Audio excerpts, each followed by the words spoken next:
बड़ी ईद को चंद ही रोज बाकी थे। अलादीन अपने महल में टहल रहा था।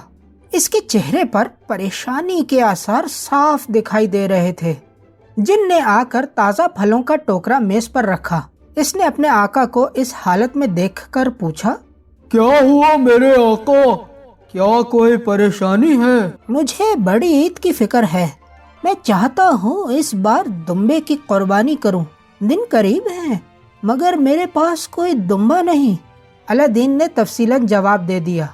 ये सुनकर जिन मुस्कुराया और कहा,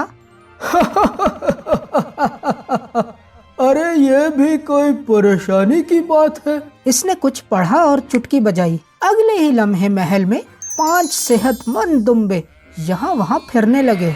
मगर ये देखकर भी अलादीन की परेशानी दूर न हुई।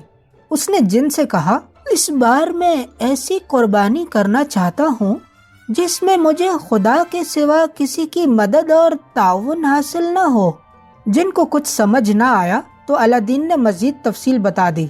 मैं जादुई दुम्बे से या महल की कोई चीज बेचकर कुर्बानी का जानवर खरीदना नहीं चाहता, बल्कि अपनी मेहनत के बदले खरीदना चाहता हूँ। अलादीन ने इरादा किया कि वो जंगल से लकड़ियाँ काट कर बाजार में बेचकर दुम्बा खरीदेगा।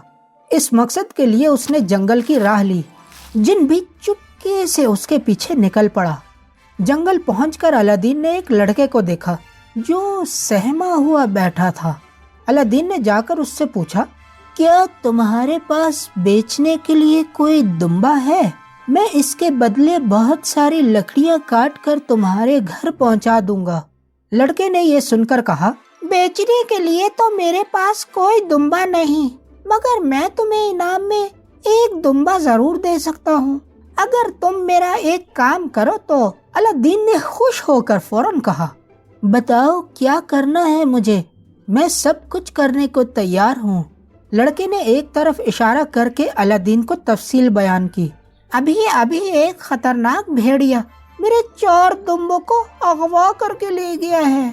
वो ज्यादा दूर नहीं गया होगा। अगर तुम भेड़िए से मेरे दुम्बे छुड़ाकर मेरे पास लाओ तो मैं इस मेहनत के बदले तुम्हें एक दुम्बा देने को तैयार हूँ। अलादीन उसी वक्त भेड़िए के पीछे भागने लगा। जिन भी उसके पीछे जाने लगा। वो अलादीन को नजर नहीं आ रहा था। अलादीन को महसूस हुआ कि कोई उसका पीछा कर रहा है।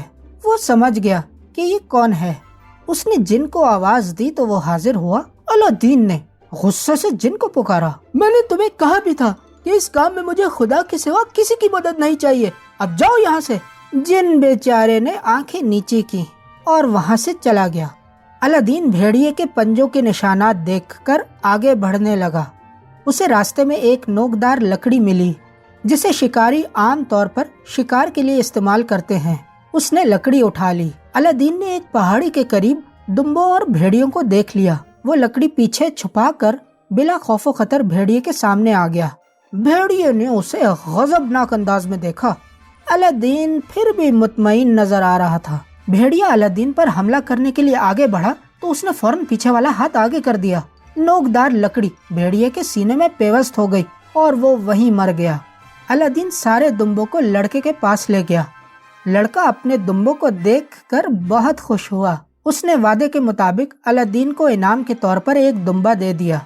अलादीन दुम्बे को लेकर खुशी खुशी घर आ गया क्योंकि कुर्बानी का मसला हल हो गया था।